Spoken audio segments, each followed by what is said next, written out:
Hey everyone, so in this video we're going to be continuing work on the STI. So we're going to be fixing the front diff leak on it. So coming under the vehicle, I just thought I'd briefly show you this.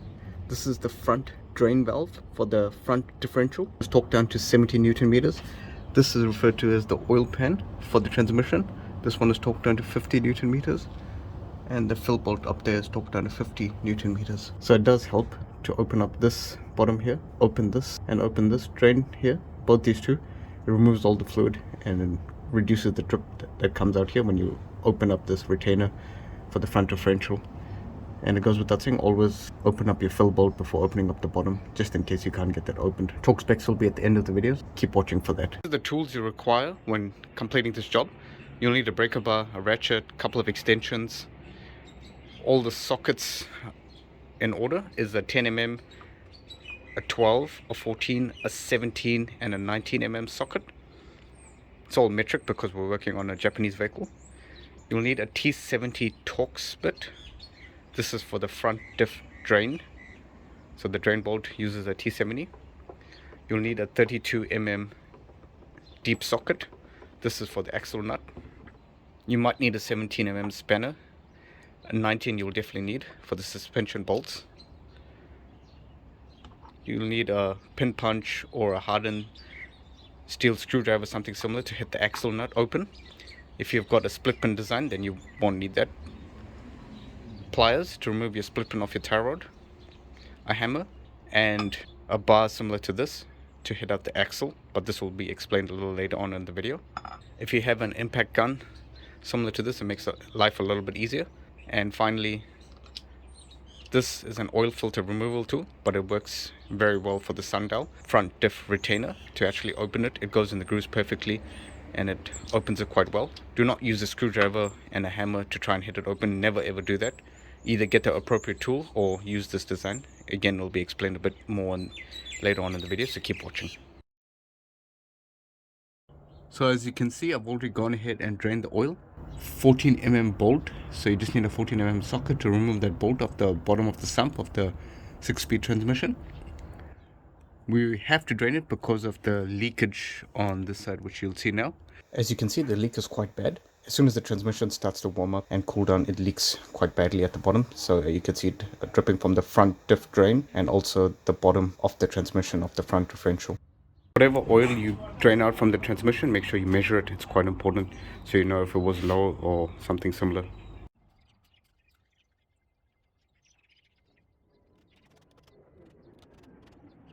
So we had to drain it because we're going to be opening up the front diff, so that's quite important. And as I said previously, just make sure you mark all your bolts. It's very important. If you don't have a set of markers, I wouldn't start this job unless you have one, because you will need to determine the factory preload setting that we're going to be opening up. And it goes without saying, you have to jack up the vehicle. Make sure you use jack stands. As you can see here, I've got multiple jack stands. It's always better to be safe than sorry. So in order to do that, you have to take off your axle, you have to take off your shock. So as you can see here, everything's marked because we want to get it back into alignment as close as possible. And this nut is also marked as well. We'll be torquing it down, but it's always good reference to mark everything prior to take it off.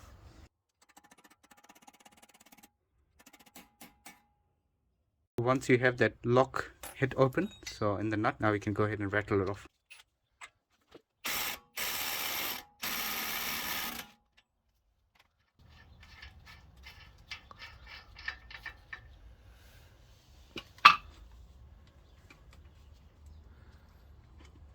Just by pushing it in like that, you can determine if it's seized in or not. That's a good sign. When it just goes in like that, makes your life a lot easier. So now you can proceed with the rest of the work, taking off. Now that we're taking the axle nut off, we'll go ahead and proceed and take off the tie rod end here, over here. So generally speaking, if you're not going to pull out the tie rod, it's fine. You can just pop this ball joint out from here. So we'll just pop the tie rod in, take this, hopefully you can see that. We'll take the split pin out and open up the nut, and then we'll use the splitter to remove the tie rod end.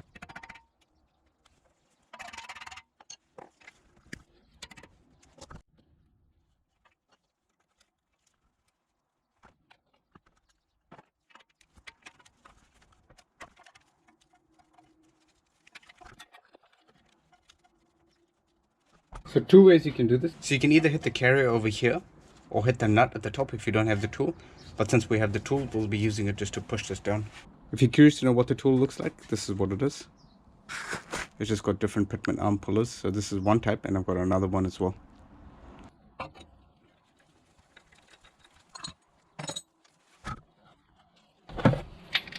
Always keep the nut in place. So open it by a few threads and keep that in place while you're doing it. And it goes without saying, always wear your safety gear.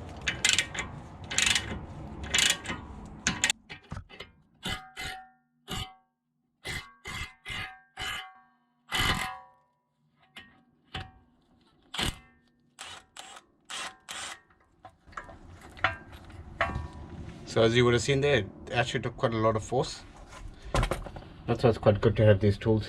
It makes life a whole lot easier. Now that this is popped out, we'll just go ahead and take this nut off. By keeping the nut there, you're doing one of two things. You're protecting the ball joint itself and the threads, and secondly, you're protecting yourself, because if this flies out, it has a lot of force that can do some damage.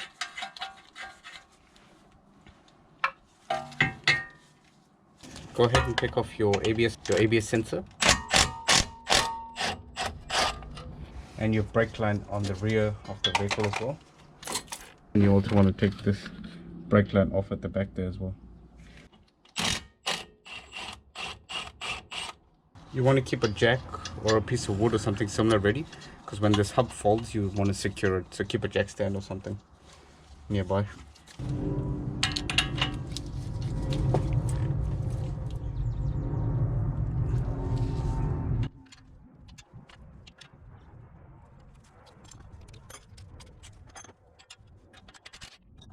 As I said earlier, the markings are quite important, because you want to try and align the camber and the suspension alignment up as close as possible. So just keep in mind, you might still need to take your vehicle in for alignment once you open this.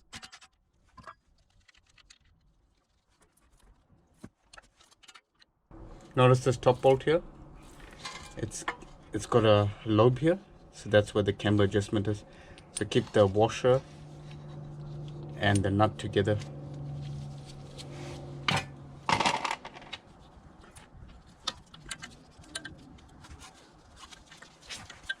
One handy tip I can give you: keep a screwdriver ready, put it in here, then you can take this out and it'll make your life a little bit easier.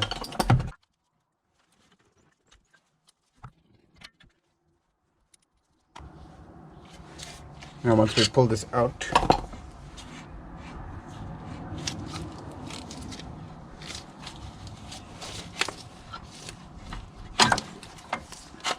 make sure under no circumstance does your brake line or ABS sensor line connector get stretched.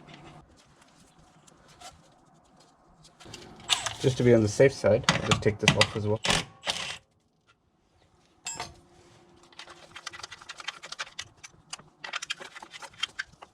This gives me that extra bit of room, just to be on the safe side.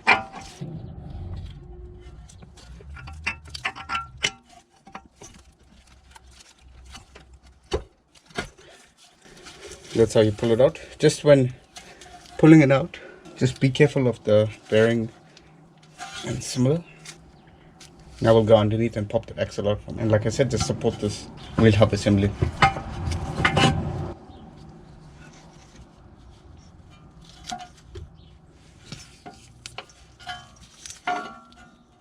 Now in order to pop out the axle from the gearbox side, you'd want a few different types of tools.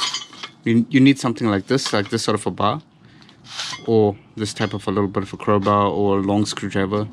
You might need a hammer, you might not, depends on your situation, but generally speaking, one of these tools will work, because we have to pop that CV joint out from within the gearbox, and there's a clip in there that has to compress and be pulled out at once. Start off with this bar.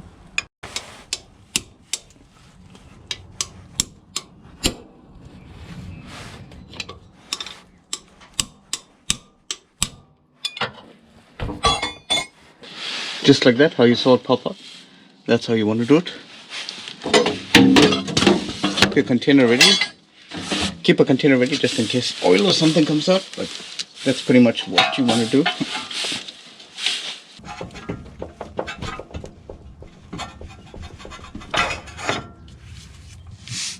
just like that. I hope I got that on camera. That's how you pop it out. So that's fully out now. Be careful not to damage any seals or CV boots or something. And you can just rest it here, and then you can go outside and pull it out. So what we're going to do is remove that retainer there, which is held in by that bolt over there at the top. And then we're going to have to try and spin this whole housing off. Or use a screwdriver or something. Just put this back in there. I don't like to leave this without tension on it.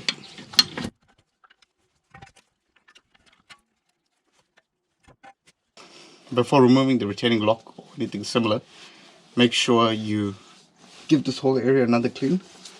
And we want to mark this down as well as we can. So with a bit of brake clean or something similar, degreaser, whatever you have, go ahead and spray all of this down and wipe all of this.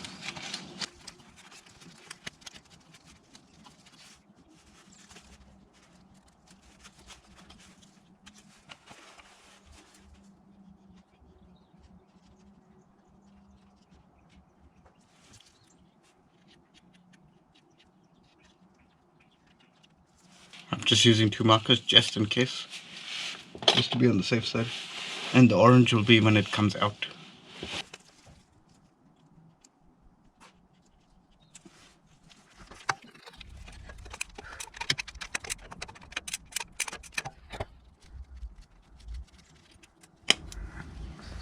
So this is how the lock came out, just like that, and this orientation. We'll just give this whole area another wipe.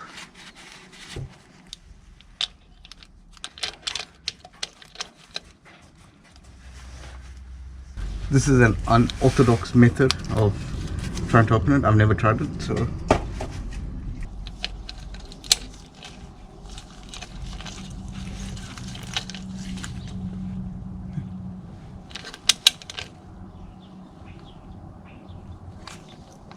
okay, so now that we know it works, I want to take it back. I want to tighten it back and start counting the turns, because that's crucial. It's very important to count the turns. So we're back to the starting position, and now we have to count the amount of turns, and exactly when it comes out we have to mark it, and I'll be using the orange marker for that. So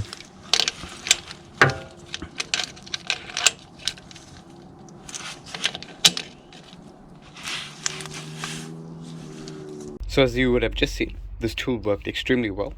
It went into the sundial grooves perfectly, and it opened it with no problems whatsoever.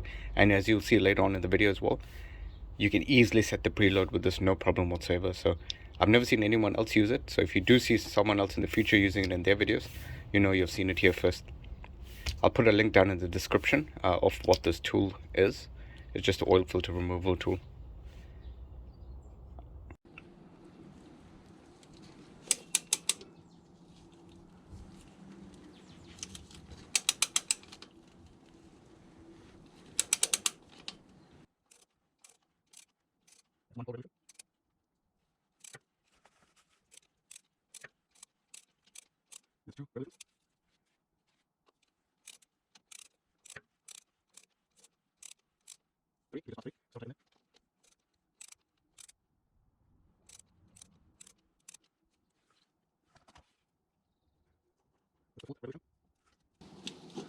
All I'm doing is just checking to see if it's loose, but it's not.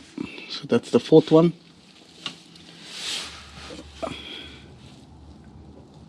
So a half would be here, 90 degrees. So a quarter would be 90 degrees here. Half would be at the top. So we just have to keep track now where it comes out. Get my marker ready to mark it.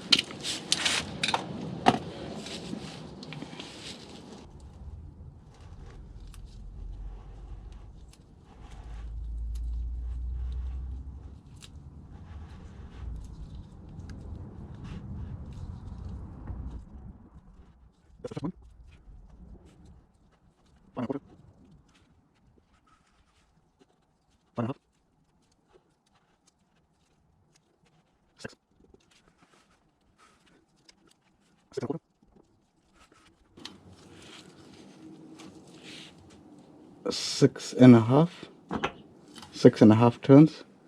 So we just want to quickly mark that.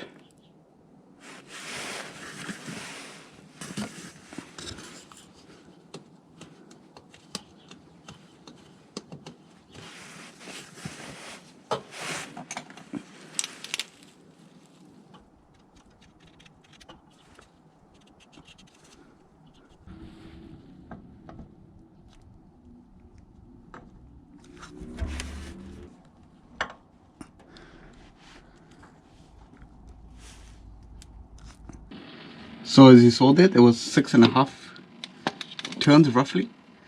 So the orange mark is where we're going to line it back in to go ahead and put it back in. So this is the center diff, and that was the preload we were adjusting. So don't touch any of this. We'll just give all that housing a good clean. Then if you can see, there's a bit of dirt there where it's set, so we'll just give all that a good clean. And we'll install the new O-ring, and we'll also press in the new axle seal at the same time. So here we've got the Sundial out of the vehicle. Just for reference, if anyone is curious, this is how far you normally push in your axle seal. So if you'll notice, it's flush on the outside, and also on the inside it basically bottoms out here. Just thought someone might be curious on that one. Looking at the seal, now if we follow it here, notice that there's a break here.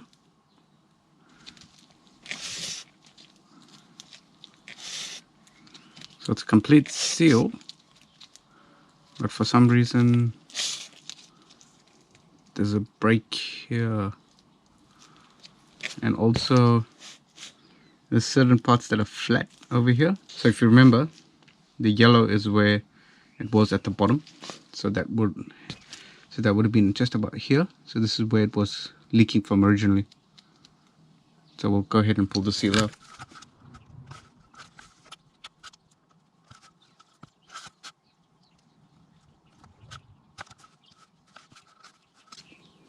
I don't know what that tape was. According to Subaru, that tape should not be there.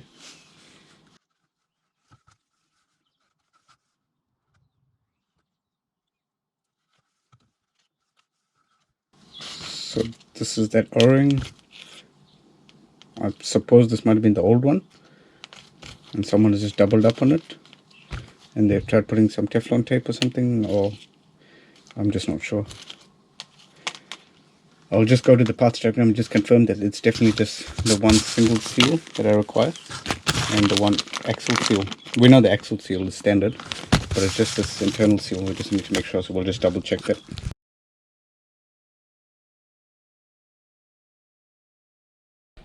Just using a seal driver at the moment. I'm just going to push out the seal internally.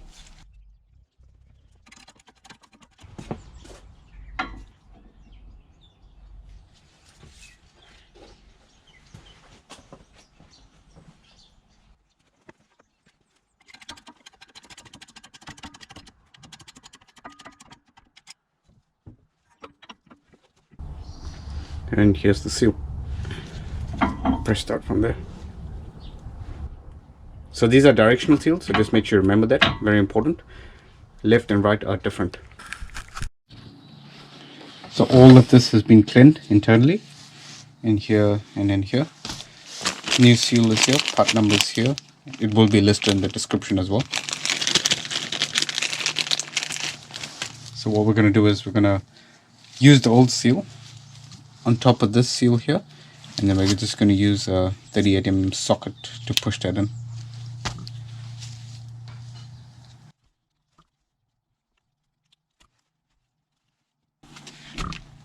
If you have a press like I do, we'll just go ahead and put this on the press and just push it in.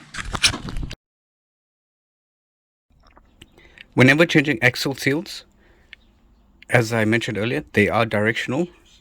So what you want to do is look for the arrow. So if you, hopefully you can see that. See that arrow there?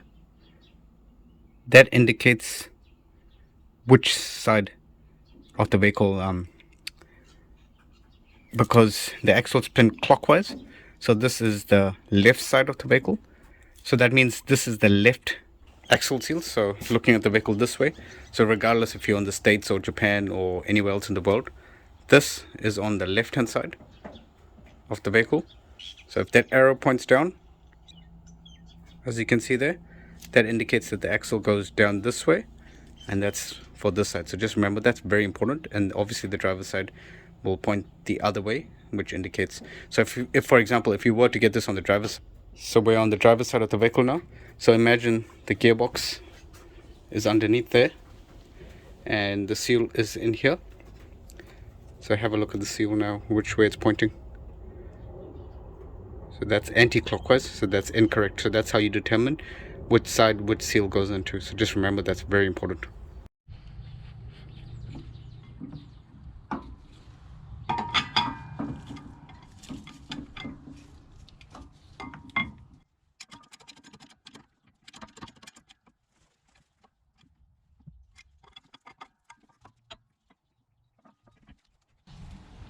As you can see, just a little bit more and we'll be done.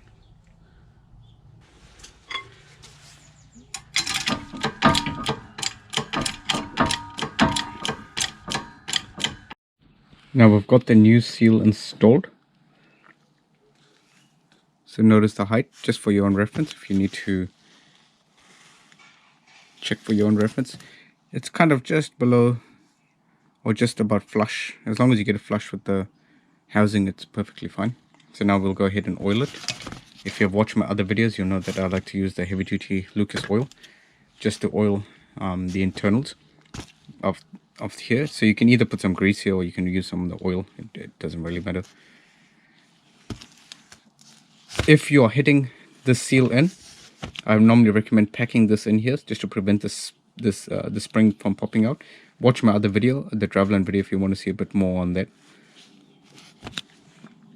So we'll go ahead and install that new seal onto this.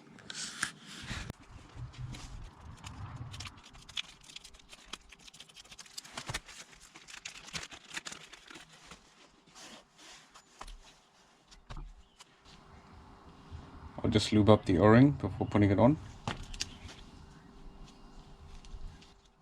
Just a little bit, not too much.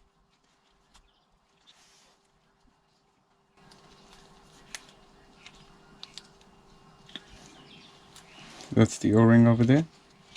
You can use gear oil if you want, and just lube it up a little bit, and we'll go ahead and install it again. And because this is the bearing race over here, make sure this is nice and clean. Give this a good clean, and put some gear oil in here, so when you run the vehicle, it doesn't run dry. There should be gear oil on the bearing on the inside, the taper roller bearing, but just to be safe, it's not a bad idea. This oil is suitable for both transmission, engine. It's basically like an assembly lube, so to be on the safe side, just apply a little bit here, just a little bit. You don't want anything excessive because you don't want to affect the preload, but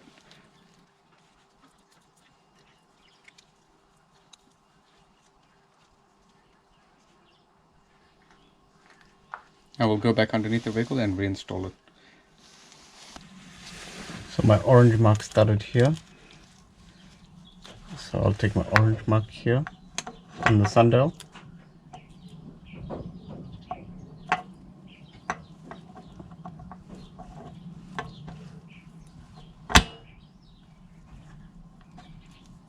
Like so there. So notice how that orange mark is lined up here at the bottom. So that's where we started off. Now we're gonna count it back 6.5 tons, is exactly what we counted.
So now that we got the Sundial installed and the turns, the preloads set correctly, we'll go ahead and put the lock back in. Ensure you line up the marks perfectly and count the amount of turns back so your preload is set correctly on the front differential. So everything is reverse removable, so make sure you install the new axle nut, re-torque your bolts, get your car wheel alignment back into spec by taking it into a workshop, and go ahead and install new crush washers for both your drain bolts, that one there and that one there, and also for your fill bolt at the top there. And make sure you fill up the gear oil as well, very important, don't forget that. And when you take the vehicle for a drive, just listen out for any strange noises, because if you're not got this preload perfect, you can burn out that bearing on the inside of the front differential. Just listen for any strange noises. So I always suggest take the vehicle for a drive before touching any of this, make note of any noises, and then go ahead and do the job, so then you know if there's any change in the noise or something similar.